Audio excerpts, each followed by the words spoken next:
The key to direct marketing is a three-tier marketing approach. It's really important to us that our artists are given highly individualized attention. Price, Rubin & Partners is an internationally recognized concert management firm representing a number of esteemed concert artists and several of the world's preeminent touring ensembles. Originally established in 1984 by Jack Price, Price Rubin has emerged as one of the leading concert management agencies in the performing arts industry. I became a manager because I was an artist. It was as much the need to survive as it was the need to excel that prompted me to take the reins of my own career. I found that the value of direct marketing, that is, connecting directly with the very people who are decision makers and in the position of buying talent, would have a profound difference for me. Early on in my career and before I managed myself, I was represented by a number of noted managers in the industry. My first manager was Bill Judd of the Judd Concert Bureau, who was partners with Arthur Judson, the founder of Columbia Artists. Then I moved to Nellie Walter at CAMI and then on to Harold Shaw at Shaw Attractions, who was with Hura Concerts for years. Then I was with members of the old ICM team at Curzon Kadersha, who were under Lee Lamont and Dick Corrado.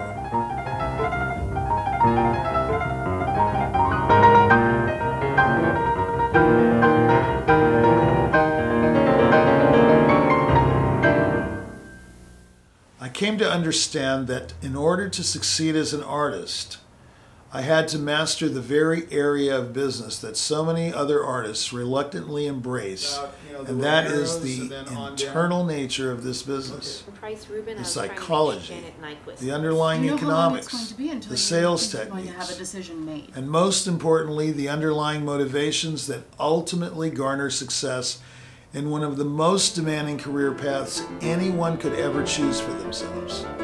Having won first prize at the 50th Nuremberg competition in New York City in 1975, Dikran Atamian has performed with major symphony orchestras and recital series throughout North America, Europe, and Asia, and recorded the very first digitally released recording for RCA in 1980, the piano transcription of Stravinsky's The Rite of Spring. I have to honestly say I thought I had made it.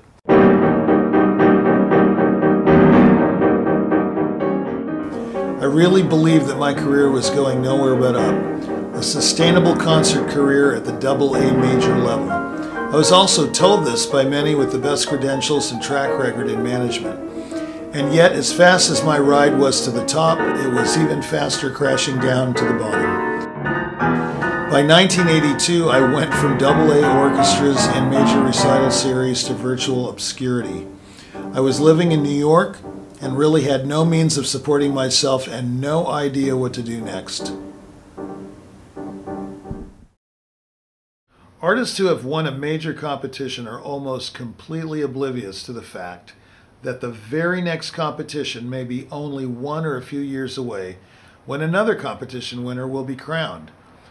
What most young artists don't appreciate is that competitions are self-serving and designed as marketing vehicles that are intended to greatly escalate the market value of an artist very early on in their career when the concert-going public will take notice.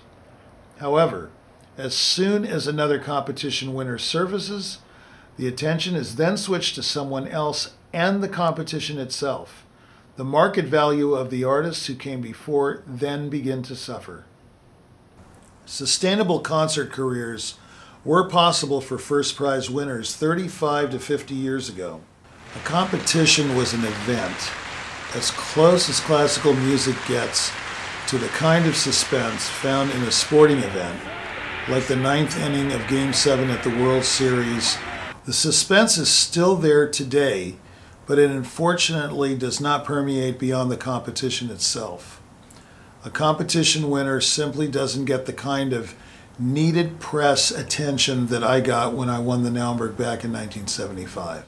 When I was growing up in Phoenix, there was only one practical way to hear an artist other than a live performance, and that was to get a hold of a recording.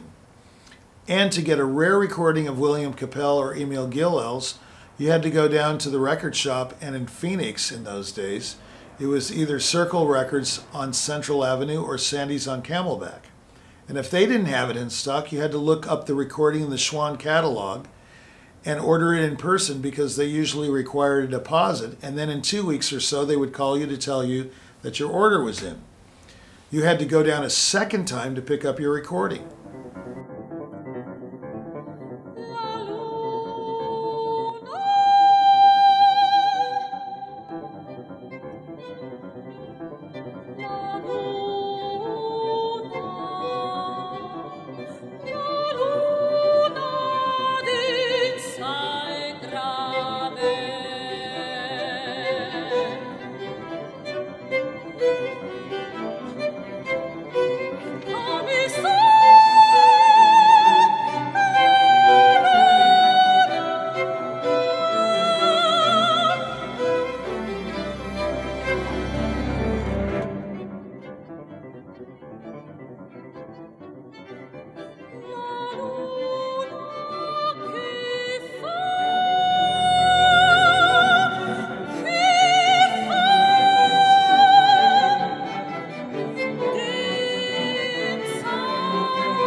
Actually, I didn't start Price Rubin. It was given to me. And the persona of Jack Price came with the company. By 1984, I had to come to terms with the fact that my career would go nowhere unless I took charge of it. And frankly, I didn't have the skill or knowledge in the beginning, so I continued working with a few smaller boutique managers until I finally decided to self-manage my career.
How are you?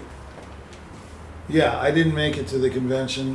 We had some things to do here. But listen, let's talk about, well, we're wrapping up 12-13, and then now I want to talk to you about 13-14, because obviously you put 12-13 to bed a long time ago. I know.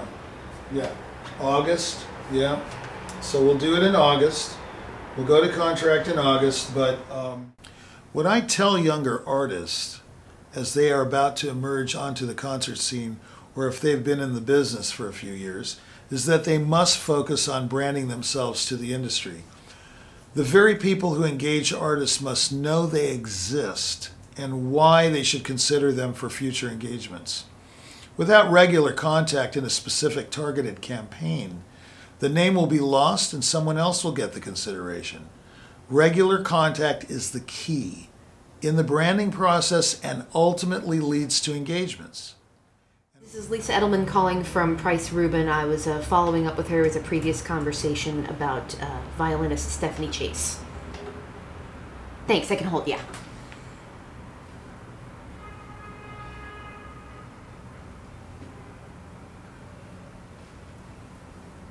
Hi, Naima? Hi, it's Lisa calling from Price Rubin. How's it going? Very cool, very cool. Well, I was just calling to follow up with you from our last conversation about violinist Stephanie. And taking this a step further, consideration by decision makers is part of the process of branding the name and putting the artist on track for engagement opportunities. And while consideration does not mean an immediate engagement, it does mean that the artist is part of a discussion and in line for consideration at a later date. This is a critical step in the branding process. Yet decision makers are less inclined to discuss artists whom they do not know. In fact, some can be quite hostile and resistant to any new talent. But working with a management firm that has an established roster gives credibility to younger, deserving artists who need these first steps towards serious consideration. However, this process does take time, and one of the major axioms in arts marketing is understanding the intersection between interest and opportunity.